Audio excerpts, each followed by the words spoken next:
Siapa yang diberkati Tuhan boleh lambaikan tangan pagi ini. Saya percaya kita boleh diberkati Tuhan, amin Bapak Ibu. Pagi hari ini saya ingin membagikan kebenaran firman Tuhan dengan judul keputusasaan di tengah krisis keuangan. Mungkin Bapak Ibu ada di salah satu gambar ini. Dikejar-kejar, kejar-kejar masalah khususnya tentang keuangan. Pagi hari ini kita mau belajar kebenaran firman Tuhan ini dan biar ini boleh menjadi bekal dan kekuatan buat kita semua. Yang setuju boleh katakan amin. Dan untuk itu saya mengajak Bapak Ibu untuk sama-sama kita bangkit berdiri. Kita akan membaca bersama-sama di dalam Lukas 24 ayat 13 hingga ayat 14, ayat yang ke-16. Saya akan baca ayat yang ganjil dan saya bisa minta untuk kita baca sama-sama ayat yang genap. Lukas 24 ayat 13. Pada hari itu juga dua orang dari murid-murid Yesus pergi ke sebuah kampung bernama Emmaus yang terletak kira-kira 7 mil jauhnya dari Yerusalem. Ayat 14 silakan.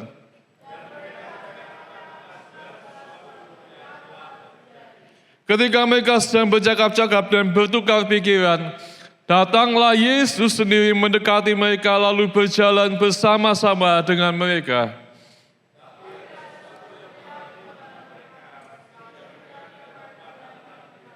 Amin, puji nama Tuhan. Silakan duduk Bapak Ibu terkasih. Pagi hari ini kita berbicara tentang situasi dan kondisi keadaan ekonomi yang hari-hari ini tidak baik-baik saja. Kalau Bapak Ibu setuju dengan saya, boleh lambaikan tangan. Hari-hari ini memang kondisi ekonomi itu begitu rumit Bapak Ibu terkasih. Kalau kemarin kita juga sama-sama tahu, bahan bakar yang non-subsidi aja itu sudah naik. Bedanya 9.000, 10.000 per liter Bapak Ibu terkasih. Dexlite, Pertamina Dex sangat mahal. Saya nggak tahu bagaimana kita bisa bertahan dalam hidup kondisi ekonomi seperti ini. Ya, bahan kebutuhan pokok juga naik, inflasi tinggi. Dan bahkan hal-hal yang terkecil, bahkan seperti plastik sekalipun Bapak Ibu. Saya percaya di sini ada beberapa yang pelaku UMKM, benar Bapak Ibu. Anda yang jualan pasti dibungkus dengan plastik. Mungkin paling enggak pakai apa? Kalau jualan es teh manis, mungkin pakai plastik cup yang berapa oz, 18 oz misalnya. Semuanya mahal, tiba-tiba harganya naik hampir 2 kali lipat. Ya, yang pakai tin wall juga mahal, semuanya jadi mahal. Hari-hari ini kalau kita sebagai pelaku usaha, kalau mau dinaikkan, nanti kalau orang nggak bisa beli gimana, nanti kalau nggak laku gimana, kita jadi dilema, benar nggak Bapak Ibu? Ya kalau dinaikkan, wong saat ini aja daya beli lemah. Kalau nggak dinaikkan, gimana keadaannya? Saya juga butuh duit, masuk margin saya terpangkas terus. Ya Bapak Ibu terkasih, hari-hari ini hari-hari yang sulit. Bahkan bahan baku kebutuhan pokok semakin naik. Yang nggak naik cuma satu Bapak Ibu terkasih. Yaitu apa? Gaji kita. Benar nggak? Gajinya sama, kebutuhannya naik. Tuntutannya juga semakin banyak. Kebutuhannya banyak, cicilannya juga banyak Bapak Ibu terkasih. Usaha-usaha saat ini yang dulu stabil sekarang mulai goncang karena kondisi ekonomi. Ya kalau Anda lihat beberapa toko buka tutup, restoran kalau di Semarang itu 3 bulan kalau bertahan itu bagus, kalau enggak ya memang saatnya memang gulung tikar. Keadaan ekonomi sulit. Bahkan dari kita mungkin dulu punya perencanaan keuangan semuanya mudah, aman saja. Hari ini kita mulai ngitung. Bapak Ibu yang duduk di sini mungkin sambil dengerin firman Tuhan, angka-angka ini ada di otak Anda. Gimana mencukupi kebutuhan nyicil ini, gimana hutang belum terbayar. Bagaimana nyekolahin anak yang belum sebentar lagi pasti bayar uang SPP, uang gedung dan lain sebagainya. Tagihan-tagihan semakin banyak. Jujur kalau dikatakan, kadang kita tuh capek, benar enggak? Dengan keadaan yang belum berubah. Sepertinya tidak ada harapan, sepertinya putus asa di tengah krisis keuangan ini. Banyak orang hari-hari ini bukan cuma hidup dari gaji, tetapi tabungan yang harusnya dipakai buat masa depan, sekarang sudah dipakai untuk kebutuhan hari ini. Benar nggak Bapak Ibu terkasih? Bahkan bukan karena kita berhutang karena lifestyle, beberapa dari kita hidup dari hutang. Karena kebutuhan-kebutuhan yang mendesak yang kita butuhkan hari-hari ini untuk menyepot kebutuhan kita. Saya percaya biarlah kita boleh belajar melalui kebenaran firman Tuhan ini. Kalau hari-hari ini mungkin kita sudah mulai putus asa, mulai capek, mulai lelah. Di tengah ketidakpastian sepertinya tidak ada harapan lagi. Saya percaya Tuhan Yesus sanggup memberikan kekuatan yang baru buat kita semuanya. Amin Bapak Ibu terkasih. Beri tepuk tangan yang mulia buat nama Tuhan, Allah yang perkasa, Allah yang luar biasa pada pagi hari ini. Dan firman Tuhan ini bermula dari dua orang yang berjalan dari Yerusalem menuju ke Emmaus. Dari ayat yang kita baca tadi dalam Lukas 24. Ada dua orang ini sedang berjalan. Kalau Anda lihat dua orang ini berjalan dari Yerusalem menuju ke Emmaus. Sepertinya seakan-akan hanya berpindah dari satu kota ke kota lain. Tetapi ini bukan hanya berpindah dari satu kota ke kota lain. Yerusalem, kota yang penuh dengan harapan. Kota yang dimana mereka melihat banyak mujizat-mujizat Yesus dilakukan.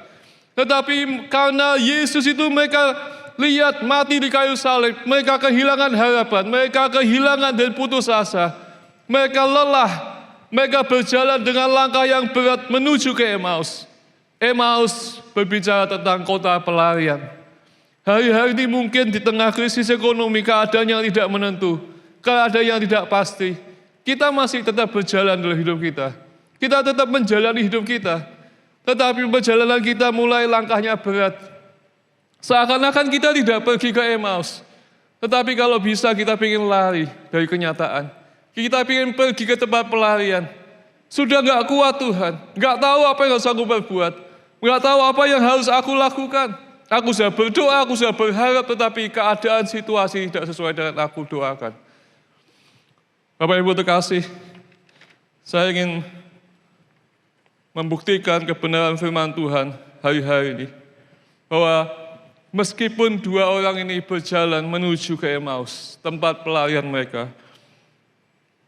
Bapak Ibu terkasih, mereka itu jalan dengan capek, dengan lelah. Karena apa di dalam Lukas 24 ayat 21 berkata, padahal kami dahulu mengharapkan bahwa dialah yang datang untuk membebaskan bangsa Israel. Tetapi sementara itu telah lewat 3 hari sejak semuanya itu terjadi. Mereka mulai kehilangan harapan. Tetapi di tengah-tengah mereka kehilangan harapan. Mereka berjalan dengan tidak kepastian. Di tengah-tengah pergumulan masalah hidup mereka. Tanpa mereka sadari, Bapak Ibu terkasih. Mereka itu sedang berjalan dengan Tuhan Yesus. Yang setuju katakan amin. Mereka sedang berjalan dengan Tuhan Yesus. Kalau bisa ditunjukkan slide selanjutnya. Mereka berjalan dengan Tuhan Yesus, Lukas 24 ayat 16. Di situ berkata, tetapi ada sesuatu yang menghalangi mata mereka, sehingga mereka tidak dapat mengenal Dia. Yang saya mau katakan pada pagi hari ini, di tengah ketidakpastian, di tengah pergumulan, di tengah situasi yang mungkin sepertinya tidak ada harapan. Pagi hari ini, mungkin Anda tidak menyadari, karena di dalam ayat 16 dikatakan, ada sesuatu yang menghalangi mata mereka, sehingga mereka tidak dapat mengenal Dia. Tetapi Tuhan Yesus itu menyertai langkah hidup kita. Amin. Tuhan Yesus itu menyertai perjalanan hidup kita. Tuhan Yesus itu menyertai langkah hidup kita. Sama seperti dua orang ini yang sedang berjalan dengan ketidakpastian. Yang berjalan dengan keputusasaan. Mereka itu tidak sadar kalau Tuhan Yesus itu ada dan berjalan bersama dengan kita. Pagi hari ini mungkin Anda sedang bergumul. Anda tidak tahu masalah Anda ini gimana menyelesaikannya. Situasi dan kondisi ekonomi sepertinya sudah putus asa. Tetapi percayalah meskipun Anda sedang teriak sama Tuhan, tanpa Anda sadari di dalam hidup Anda itu, Anda sendiri itu sedang berjalan dengan Tuhan. Tuhan itu menyertai langkah hidup kita di dalam suka maupun duka. Amin. Seperti dua orang ini yang berjalan menuju ke Emmaus, Tuhan itu juga menyertai perjalanan hidup mereka. Tetapi terkadang mata kita ini dibutakan dengan masalah, dengan pergumulan dalam hidup kita. Sehingga kita tuh tidak menyadari kalau Tuhan itu ada di sisi kita. Tuhan itu menyertai hidup kita. Bahkan mata kita itu kadang melihatnya fokusnya dengan masalah, apa yang kita tidak punya, kebutuhan yang belum tercapai. Bagaimana mencukupkan ini? Tanpa kita sadari bahwa sebetulnya Tuhan Yesus itu memberkati hidup kita. Bapak Ibu yang terkasih, amin.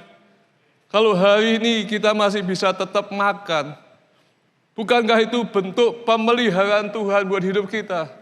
Amin Bapak Ibu terkasih. Tuhan bekerja dalam hidup kita dalam hal-hal yang kecil yang mungkin kita tidak lihat. Tuhan itu menyertai hidup kita. Tetapi banyak anak Tuhan merasa sendirian dalam menghadapi masalah hari-hari ini. Dan apa yang Yesus lakukan ketika mereka berjalan bersama dengan Tuhan Yesus di situ? Mereka gak sadar. Dan Yesus lakukan begini dalam Lukas 24:27 berkata begini. Lalu ia menjelaskan kepada mereka apa yang tertulis tentang dia dalam seluruh kitab suci, mulai dari kitab-kitab Musa dan segala kitab nabi-nabi. Jadi waktu mereka berjalan ya sama Tuhan Yesus, mereka nggak sadar. Mata mereka tuh dibutakan dengan keputusasaan, dengan masalah, dengan pergumulan. Mereka nggak sadar, seperti kadang hidup kita itu seperti ini. Masalah dunia gimana caranya menghadap yang kita tahu kalau dalam cerita ini, meskipun kita menghadapi masalah, Tuhan Yesus itu ada di sekitar kita, menyertai hidup kita, menemani hidup kita, amin. Tetapi kita nggak sadar, dan kemudian Tuhan Yesus mulai menjelaskan firman Tuhan. Ya, di dalam ayat 27, dia menjelaskan tentang apa yang tertulis tentang dia adalah seluruh kitab suci, mulai dari kitab-kitab Musa dan segala kitab nabi-nabi. Saya tuh waktu baca ini, ya sedikit protes sama Tuhan. Loh, yang dibutuhkan itu jawaban Tuhan. Ya, yang dibutuhkan itu kalau misalnya butuh uang, ya dikasih uang Tuhan. Ya, jalan tadi bertiga gitu ya. Tuhan Yesus, kamu butuh apa? Tak kasih uang nih. Kamu butuh uang, tak kasih uang. Kamu butuh makan nih, makan buat jajan. Benar nggak Bapak Ibu kasih? Kamu kecewa lihat Tuhan Yesus mati, kayak Superman tuh buka baju es gitu Bapak Ibu ya. Sini ada yang suka pakai baju Superman. Ini aku Tuhan bangkit, hidup. Jangan khawatir, aku hidup menang atas maut. Sebetulnya dibutuhkan seperti itu nggak Bapak Ibu? Benar nggak? Kok malah Tuhan Yesus menjelaskan firman dari kitab apa itu tadi dikatakan? Musa sampai nabi-nabi dijelasin semua sama Tuhan Yesus. Ngapain Tuhan? Ya harus bertele-tele. Yang kita butuhkan sekarang ini jawaban. Benar nggak Bapak Ibu terkasih? Kita mengalami krisis, ketidakpastian, keputusasaan. Tuhan kasih aku berkat. Kita pinginnya seperti itu, benar nggak Bapak Ibu terkasih? Benar, saya percaya kita semua, kita masih manusia. Tetapi kenapa kok Tuhan jelasin firman Tuhan? Bapak Ibu yang terkasih, kalau kita selamanya doa minta berkat langsung dijawab sama Tuhan, kita selamanya jadi anak kecil dalam mengikut Tuhan. Halo Bapak Ibu kasih. Kita selamanya jadi bayi, minta apa dikasih, minta lapar dikasih makan, haus dikasih dot, dikasih minuman susu. Itu kalau kita sebagai anak kecil, sebagai bayi. Tetapi kalau kita mau bertumbuh jadi dewasa, kita tuh harus punya satu yang kita bisa pegang dalam hidup kita. Amin. Kita harus sesuatu yang bisa kita pegang. Apa yang bisa kita pegang? Kalau banyak dalam hidup ini, banyak yang tidak bisa kita pegang hari-hari ini. Kita megangin uang, hari-hari ini uang kita tuh semakin lama semakin tidak ada artinya. Saya waktu kecil, waktu SMP saya masih ingat. Saya makan soto, cuma 500 perak itu sudah termasuk dapat es tehnya Bapak Ibu. Sekarang apa artinya 500 perak? Buat bayar tukang parkir aja nggak bisa. Benar nggak Bapak Ibu dikasih? Hari-hari ini kita bisa apa yang kita bisa pegang? Kita bisa pegang orang kadang bisa janji dan bisa melupakan janjinya. Kita bisa pegang apa yang kita bisa pegang hari-hari ini? Tidak ada. Kecuali firman Tuhan yang tidak pernah berubah hari-hari ini. Amin. Janji Tuhan yang tidak pernah berubah. Anda ingat di dalam perumpamaan dua macam dasar. Ada rumah yang dibangun di atas batu, dan ada rumah yang dibangun di atas pasir. Dan kemudian badai itu datang dan menerpa rumah itu.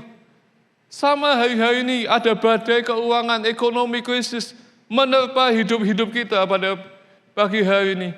Apa yang bisa buat kita kuat di dalam badai yang menerpa kehidupan kita? Apa Bapak Ibu? Kalau kita punya fondasi yang kuat, yaitu firman Tuhan. Yang setuju katakan amin. Ada banyak janji Tuhan yang bisa kita pegang dalam hidup kita. Ibrani 13 ayat 5b bisa ditampilkan. Kalau kita kondisinya stres, kondisi depresi dengan keadaan seperti ini. Firman Tuhan berkata, aku sekali-kali tidak akan membiarkan engkau. Katakan amin. Dan aku sekali-kali tidak akan meninggalkan engkau. Lihatlah pemeliharaan Tuhan itu sempurna buat hidup kita.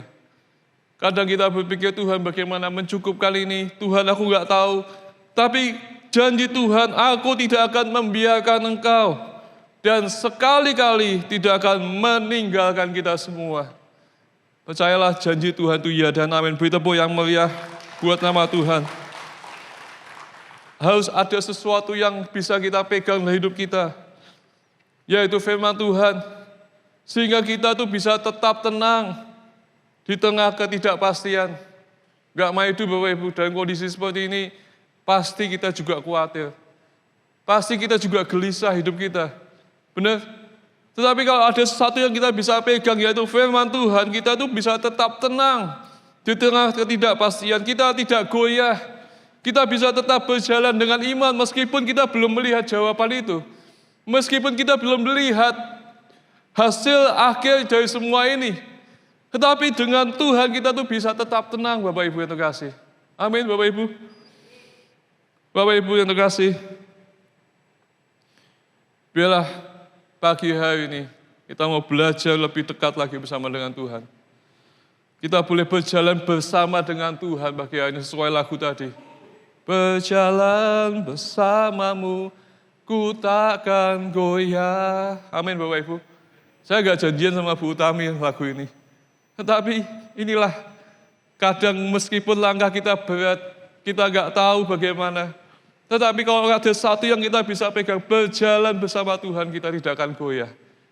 Amin Bapak Ibu. Lukas 24 ayat 28 berkata begini. Mereka mendekati kampung yang mereka tuju, lalu ia berbuat seolah-olah hendak meneruskan perjalanannya. Saya kasih ilustrasi seperti ini. Saya waktu baca firman Tuhan ini, saya berpikir begini. Loh, Tuhan tadinya mendekat, benar? Waktu berjalan bersama-sama dengan mereka, Tuhan menyertai. Tuhan menemani mereka pergi ke Emmaus. Amin Bapak Ibu. Dalam situasi ketidakpastian, Tuhan jelasin firman Tuhan. Jelasin dari kitab Nabi Musa sampai Nabi-Nabi. Sampai mereka tahu firman. Mereka mengerti firman. Loh tapi kok di ayat 28 ini, dikatakan, lalu ia berbuat seolah-olah hendak meneruskan perjalanannya. Seakan-akan Tuhan, yuk bye-bye ya, tak tinggal dulu saya mau pergi ke kota apa gitu, kita nggak tahu ya di sini.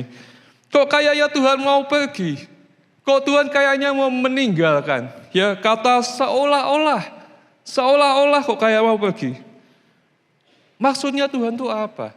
Bukannya aku ini butuh ditemani toh dalam situasi seperti ini. Benar nggak Bapak Ibu? Kok seolah-olah? Kadang tahu firman Tuhan saja itu nggak cukup. Amin. Hafal firman Tuhan saja nggak cukup. Anda dengar saja firman Tuhan pagi hari ini, itu nggak cukup Bapak Ibu terkasih. Kita butuh satu langkah lagi. Peran aktif dari hidup kita. Amin. Nah di dalam ayat ini, waktu mereka tahu Tuhan Yesus sepertinya mau meninggalkan. Mereka ini sudah sadar itu Tuhan Yesus belum? Belum. Mereka bilang gini sama Tuhan Yesus. Tetapi mereka sangat mendesaknya katanya, tinggallah bersama-sama dengan kami. Sebab hari telah menjelang malam dan matahari hampir terbenam. Lalu masuklah ia untuk tinggal bersama-sama dengan mereka. Ayat 30, waktu ia duduk makan dengan mereka, ia mengambil roti, mengucap berkat, lalu memecah-mecahkannya dan memberikan kepada mereka. Saya mengundang pemusik untuk maju ke depan. Bapak Ibu terkasih, mereka awalnya berjalan dari Yerusalem menuju Emmaus. kota yang penuh harapan, yang mereka melihat dan menyaksikan sendiri bagaimana Tuhan melakukan mujizat-mujizatnya. Buat kita sebagai orang Kristen, mungkin kita ikut Tuhan sudah begitu lama, kita sudah juga melihat banyak mujizat Tuhan yang Tuhan lakukan secara pribadi buat hidup kita. Baik dalam pergumulan, dalam masalah, sakit penyakit, dalam keluarga, ada banyak hal kalau kita bisa hitung. Banyak berkat yang Tuhan berikan dalam hidup kita. Seperti orang ini melihat kebaikan Tuhan di Yerusalem. Tetapi ketika masalah pergumulan, mereka melihat dan menyaksikan, loh Tuhan Yesus itu kan harusnya membebaskan mereka dari penjajahan, membebaskan bangsa Israel. Tapi kok Tuhan itu mati? Mati di kayu salib. Seakan-akan tidak ada harapan, seakan-akan hilang harapan. Dan mereka memutuskan untuk berlari, pergi ke Emmaus, ke kota tempat pelarian mereka. Hari ini mungkin kita diperhadapkan dengan masalah situasi kondisi yang sulit dalam hidup kita. Sepertinya kita mau lari dari kenyataan, gak ada harapan lagi, gak ada jawaban. Sepertinya kita sedang gak tahu Tuhan, aku putus asa. Aku berdoa, berharap, tetapi semuanya tidak sesuai dengan kenyataan. Dan kemudian Tuhan Yesus menjelaskan firman Tuhan. Pagi hari ini mungkin Anda juga mendengarkan kebenaran firman Tuhan. Tetapi itu saja nggak cukup. Perlu peran aktif dari kita. Tuhan, aku mau mengundang Engkau ke dalam hidupku. Amin. Seperti dua orang ini mengundang Tuhan Yesus, tinggallah bersama-sama dengan kami. Sebab hari telah menjelang malam dan matahari hampir terbenam. Lalu masuklah ia untuk tinggal bersama-sama dengan mereka. Di situ mereka bersekutu dengan Tuhan Yesus. Mereka makan, kemudian Tuhan Yesus mengambil roti, mengucap berkat, lalu memecah-mecahkan seperti yang ada di sini. Tahu firman Tuhan aja itu gak cukup, dengar ke gereja gak cukup. Anda harus mengundang Tuhan masuk ke dalam hidup Anda. Amin. Ada Roh Kudus yang hidup di dalam hidup kita. Pagi ini setiap orang percaya punya Roh Kudus. Tetapi bukalah ruang buat Roh Kudus itu bekerja dalam hidup Anda. Memimpin hidup Anda, mengoreksi hidup Anda, menuntun langkah hidup Anda pada pagi hari ini. Amin. Sehingga Anda tuh bisa benar-benar ngalami setiap janji-janji Tuhan. Bukan hanya katanya pendeta, katanya orang, Tuhan Yesus baik, Tuhan Yesus bisa melakukan mujizat. Ngalami sendiri persekutuan dengan Tuhan. Dan Anda bisa membuktikan bahwa Tuhan itu Allah yang luar biasa. Allah yang hidup, Allah yang perkasa. Beri tepuk tangan yang meriah, Bapak Ibu kasih. Beberapa minggu yang lalu, saya sebelumnya juga bergumul. Ada satu kebutuhan yang saya harus cukupkan. Angka itu cukup besar. Saya nggak tahu selama 2 minggu ini saya berpikir, aduh ini uang dari mana? Nggak tahu uang dari mana. Dihitung-hitung kayaknya memang nggak cukup. Mau diada-adain juga nggak cukup. Saya berdoa, saya bergumul, kita sebagai manusia berusaha yang terbaik.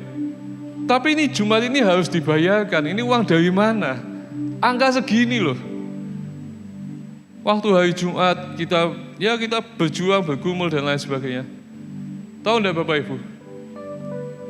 Meskipun hitung-hitungan saya itu saya udah bilang, aduh ini kurang ya, sudahlah saya tak tombok, enggak apa-apa. Ternyata saya cek semuanya angkanya persis yang kita butuhkan. Bukankah itu bentuk pemeliharaan dan penyataan Tuhan buat hidup kita Bapak Ibu kasih? Kadang apa yang gak mungkin Bapak Ibu, Jumat kemarin ini, Pak Mul saksinya. Apa yang gak mungkin buat hidup kita. Kalau Tuhan menyertai, memelihara hidup kita, Tuhan itu sanggup mencukupkan apa yang kita butuhkan pada pagi hari ini. Amin. Jadi jangan hanya sekedar tahu firman, mengerti firman, menghafal firman, oke, dengar firman, oke. Tapi undanglah Tuhan Yesus dan alamilah dalam hidup Anda, pribadi lepas pribadi. Biarkan Dia menuntun kita. Sebetulnya memimpin sama dipimpin itu gampang mana Bapak Ibu kasih? Halo? Mimpin kayaknya gampang, tinggal perintahnya kamu harus gini, kamu harus gitu, kamu harus gini.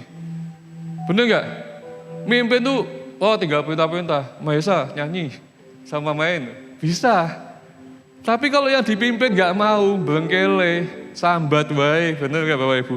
Ngeyelan, bisa gak Bapak Ibu? Susah. Memimpin itu, kalau Roh Kudus mau memimpin kita juga mau nurut apa yang Tuhan mau dalam hidup kita. Yang terbaik, biar Tuhan yang bekerja dalam hidup kita. Ngalami persekutuan dengan Tuhan. Di situ iman kita bisa kuat. Dan apa yang terjadi ketika setelah mereka bersekutu dengan Tuhan Yesus mengundang mereka dalam rumah mereka. Lukas 24:31 berkata, ketika itu terbukalah mata mereka dan mereka pun mengenal Dia. Tetapi Ia lenyap dari tengah-tengah mereka. Dampaknya Bapak Ibu terkasih, ayat 32-33. Kata mereka kepada yang lain, bukankah hati kita berkobar-kobar ketika Ia berbicara dengan kita di tengah jalan dan ketika Ia menerangkan kitab suci kepada kita. Ayat 33, lalu bangunlah mereka dan terus kembali ke Yerusalem. Di situ mereka mendapati ke-11 murid itu. Mereka sedang berkumpul bersama-sama dengan teman-teman mereka. Mungkin hari-hari ini masalah Anda tetap sama. Tetapi cara Anda memandang masalah itu pasti akan berbeda.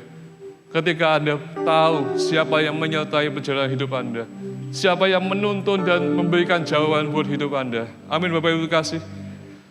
Anda tidak pernah akan sendiri. Ketidakpastian, keputusasaan dalam krisis ini, Tuhan sanggup memelihara kehidupan kita. Mari kita akan bangkit berdiri dan kita akan nyanyikan lagu yang terakhir tadi.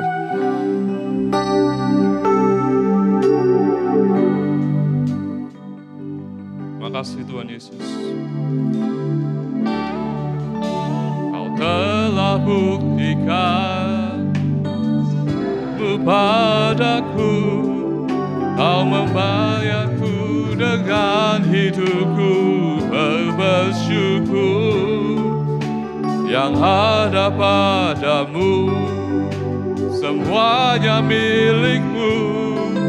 Ku persembahkan seluruh hidupku di mezbamu. Hanya Kau yang menjadi tempat jawaban. Hanya Kau tempatku berharap. Berjalan bersamamu ku takkan goyah. Sebab tangan kasih-Mu tersedia bagiku. Selamanya Kau ku cinta. Terima kasih Tuhan Yesus. Terima kasih Tuhan Yesus. Kau telah buktikan cinta-Mu padaku. Kau membayarku dengan hidupku. Ku bersyukur. Yang ada padaku semuanya milikmu. Ku persembahkan seluruh hidupku di mezbamu. Hanya Kau yang menjadi tempat jawaban.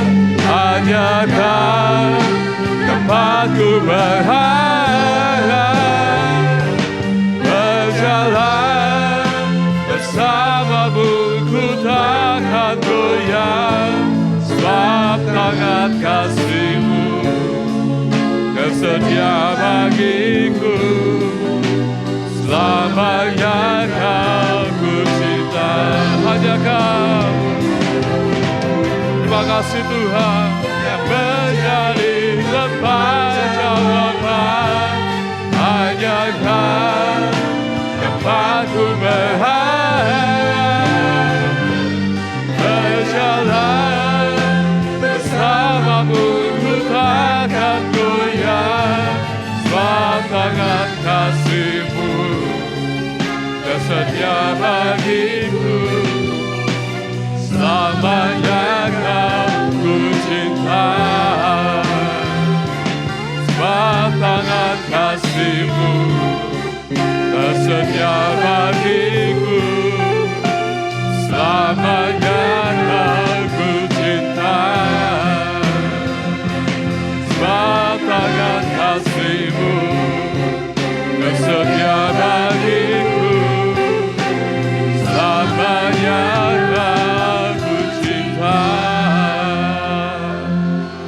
kasih Tuhan Yesus pagi hari ini, biarlah kebenaran firman-Mu ini terus tertanam dalam hidup kami. Kami tidak sendiri, kami percaya Tuhan Yesus menyertai langkah hidup kami pagi hari ini Tuhan. Ajar kami Tuhan, firman Tuhan hari ini bukan hanya sekedar kami tahu, kami pahami, tapi kami boleh mengalami pengalaman bersama dengan Tuhan. Saya mau mengundang Engkau Tuhan Yesus, memimpin hidup kami pagi hari ini, menuntun langkah hidup kami. Sehingga kami tahu persekutuan dengan Tuhan Yesus membuat kami tidak goyah, membuat kami terus kuat di dalam situasi, kondisi, ekonomi hari-hari Tuhan Yesus. Terima kasih Tuhan, kami ingat janji-Mu bahwa setiap anak-anak Tuhan yang percaya, anak cucu kami tidak pernah akan meminta-minta Tuhan Yesus.